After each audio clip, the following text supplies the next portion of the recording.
4 months ago, I bought this 1963 Ford F100 hoping I could drive it home. Instead, it started a much longer journey. What I didn't know then was that this truck had already lived a long life, tied to the Hanford nuclear site, moving in the shadow of one of the most secretive moments in American history.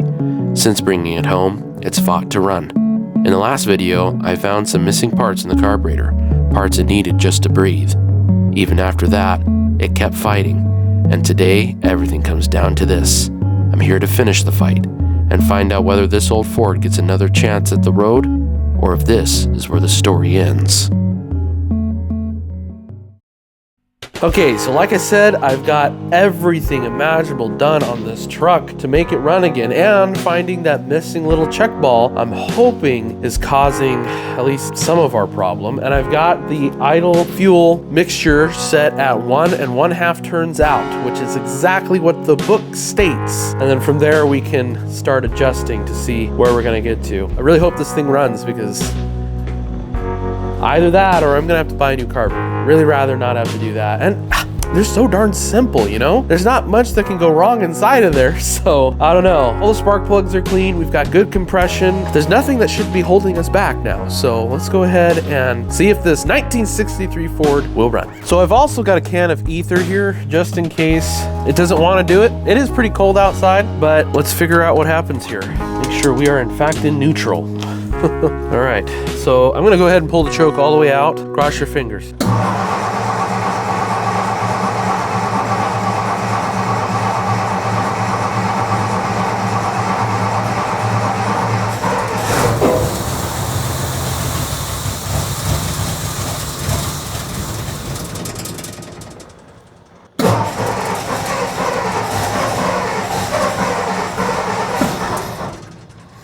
Okay. That's kind of what I was doing last time. Everything has been done on the carburetor. Like I said, there's not a whole heck of a lot in this carburetor to have anything go wrong with. I did mess with the timing when we tried this last time. I thought I got it put back right where it was, but maybe I didn't. Maybe I'm just a little bit off. I'm gonna turn it counterclockwise just a little bit. Well, so what went from just being a timing check turned into this?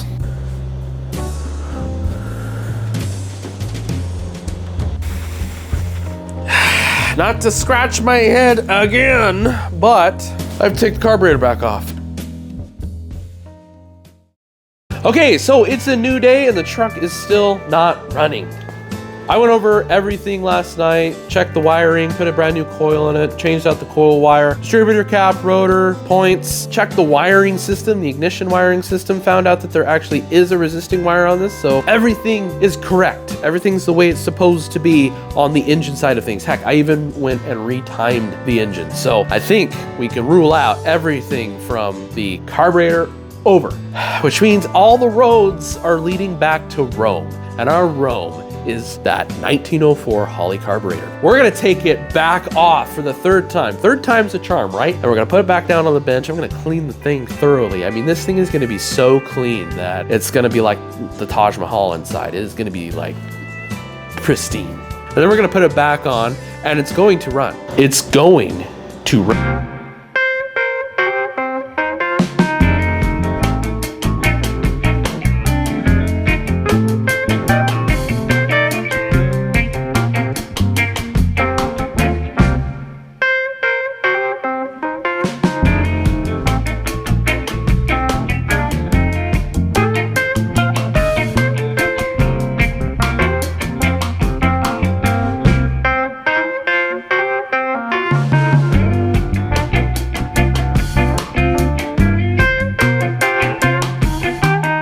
So I just wanted to pause real quick here to show you the inside of this carburetor. If you've never seen the inside of a carburetor, this one is extremely simple. There's not a lot going on with it. We've got the main body here and then the well body right here. So I'm just gonna go through this thing again, do an in-depth clean, go through all of these little passageways, make sure everything is cleaned up. Everything's cleaned up in the well body. This is where those check balls sit. Make sure this gasket isn't leaking on the throttle body here. Make sure these ports are clean, everything. There's not a lot going on here. here. Some of our issues could be coming from this little idle mixture screw as well. So with how simple this carburetor is, something very small could be causing our issue. This thing's being stubborn, I will say. This one's being a stubborn one. Like I said before, all roads are leading back to Rome, and this Rome was not cleaned in a day. So, oh, we're gonna figure it out, because I'm just gonna let this speed through because this is gonna take a little bit.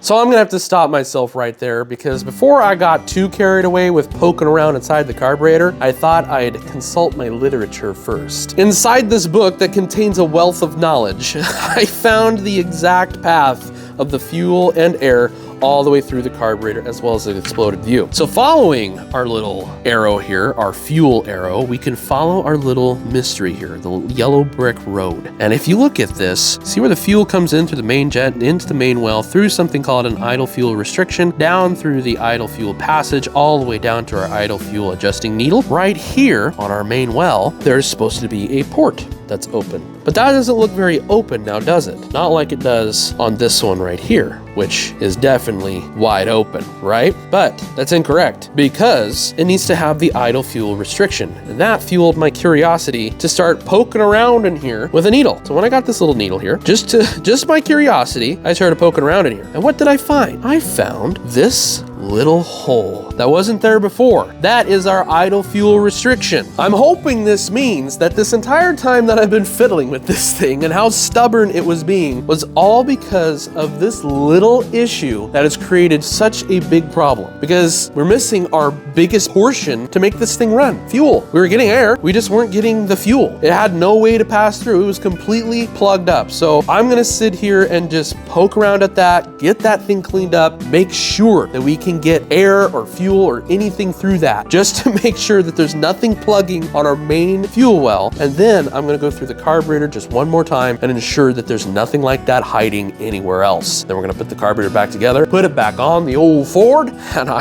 don't want to jinx it, but I think we have a chance at making it run. So put it down in the comments below if you think that this right here, before we even get there, was our issue and it's gonna run. So let's get to it, because now I'm getting a little excited.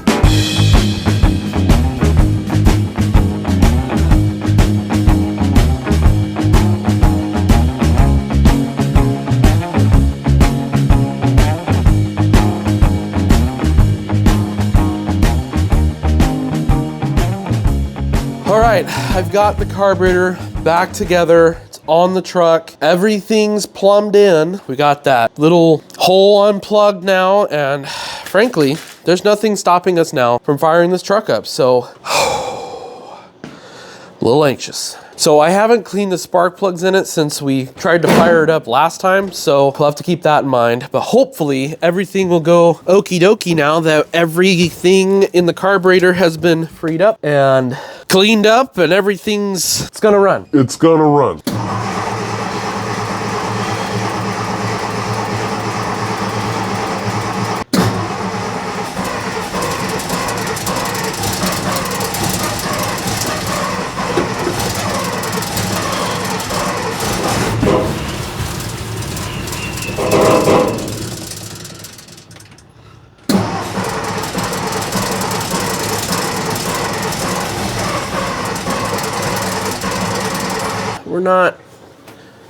We're still not running. It's gonna run.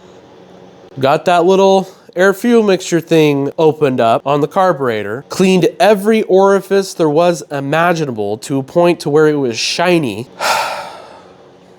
Son of a gun.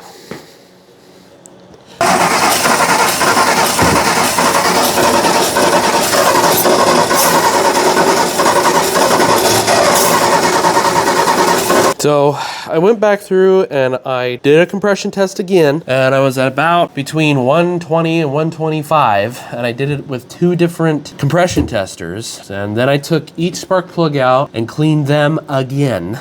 So we'll see what happens.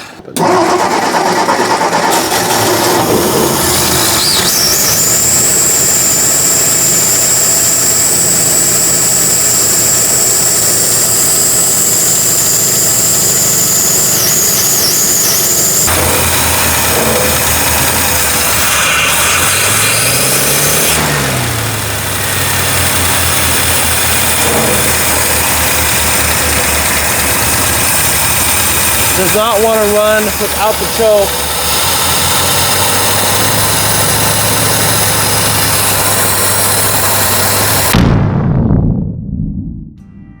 All right, so my camera died. So the rest of all that kind of went something like this. I kept fiddling around with the carburetor, adjusting the air fuel mixture, and I realized that the accelerator pump is still giving us fits, but I'm hoping that that right there is just a plugged orifice and not something that requires an entire carburetor dismantle, because that would really stink. But anyway, while I was running it, and you'll never believe me because I shut the truck off and pressed the button and it fired right up within seconds. So I think we've got everything figured out with the carburetor and the truck runs now. So after cleaning the spark plugs, it just, I guess that was the missing link. But when it did run, it only ran on 2 cylinders, cylinders 1 and cylinder 6. All the ones in between, nothing. That was until I pulled the spark plug wires out of the distributor cap and let them arc, increasing that arc distance, which making it a hotter spark. So it liked that hotter spark and started running on all 6 cylinders. Still not the greatest running, but it ran, which made me think that maybe we had some replacement parts in order, some spark plug wires and some spark plugs that we're gonna throw in this thing real quick to see if we can't get it to run on all 6 cylinders, and then we can move on to something more fun.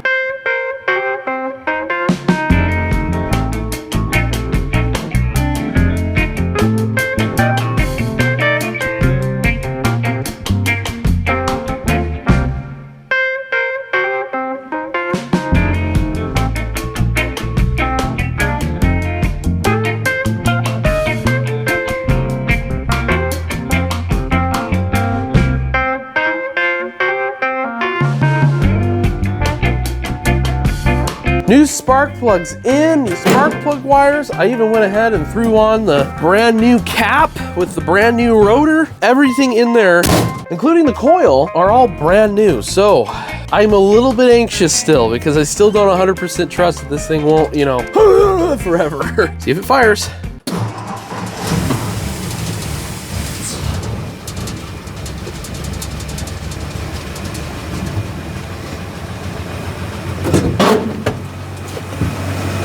Wow, holy cow.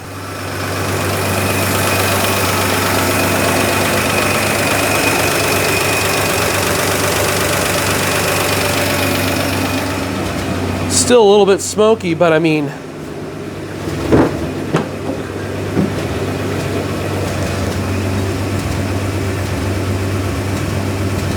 still stumbles just a little bit, but that might be points problems.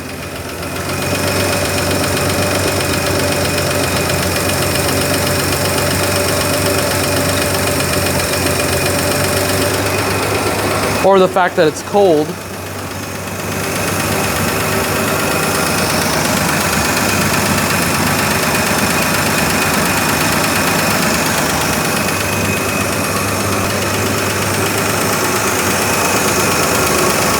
We need to do a valve adjustment on it. That's what that tick, tick, tick, tick, tick, tick, tick, tick sound is. Sounds like maybe it might be the exhaust valve, the one closest to the fan. But let's check inside the cab. No idiot lights, so that's good. This is exciting.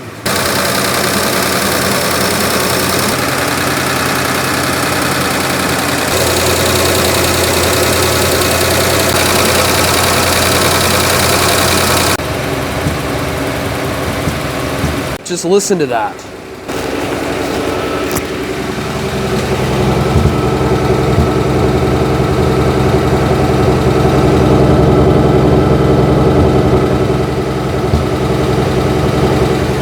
Still has a little bit of a pop here and there, but that's the nicest it's ever sounded. Yes! Awesome! Oh my goodness. We might not have to take the carburetor back apart again, but you gotta look at how smoky this thing is. So apart from the steam, you see the blue? Either that's because it hasn't ran in a while, or maybe we got some leaky rings, but the compression test was good. I'm hesitant. Should we go drive it? Should we go take it for a drive? I think we should take it for a drive. This thing is so much skinnier than my Chevy. Oh, wow. I forgot how bad the brakes and everything are. So we're definitely going to want to be careful. Whew. Okay. Put it into second gear. Let her out. Let her out. Let her out. No power steering. There we go. We're on the road. The kingpins are loose.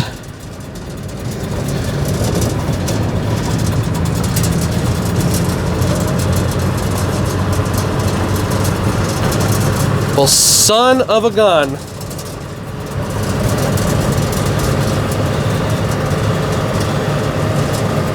If you've been crossing your fingers this whole time, that helped. It helped a lot. Okay, so the brakes lock up. Okay, third gear. This thing is squirrely. We need to do something about those kingpins. But do you hear that? This thing sounds great. It's smoking like a banshee right now. Not bad for the first run though. Oh, yes. Yeah, we got some get up and go. Oh my goodness, folks. Yeah, the steering is like not there at all. Definitely need to turn the idle down.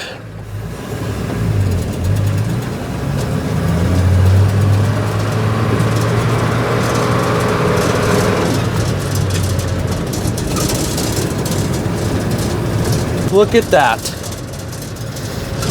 Well, before we have an issue, I'm going to pull it back in the garage and we'll see what happens next. So I'd say that that was a total success. The truck is running better than it ever has, and we're gonna knock on steel. But really what this comes down to is you just gotta have faith. Be patient and have faith. So anyway, there's still a lot more work to be done on this old truck. We've only really just begun. What my main goal was in these 3 videos was to get the truck running, to introduce the truck and to get the truck running. So now that it's running, we now have to make it reliable, because honestly, it's like driving on marbles right now. So we got some stuff to do on this old thing. We got some cleanup work to do, but you'll have to wait for all that for the future videos. So if you're enjoying what you're seeing here, make sure you hit subscribe, like the videos, comment what you thought of this whole adventure, and share with a friend, you know? And if you haven't already, go and check out all the other videos on this channel. There's all kinds of great stuff here. Especially, there's a really cool history on this old truck, because this truck was actually at a nuclear site for a good majority of its life, which is super duper cool. I will see you all right back here at the garage in the next video. Thank you so much for watching.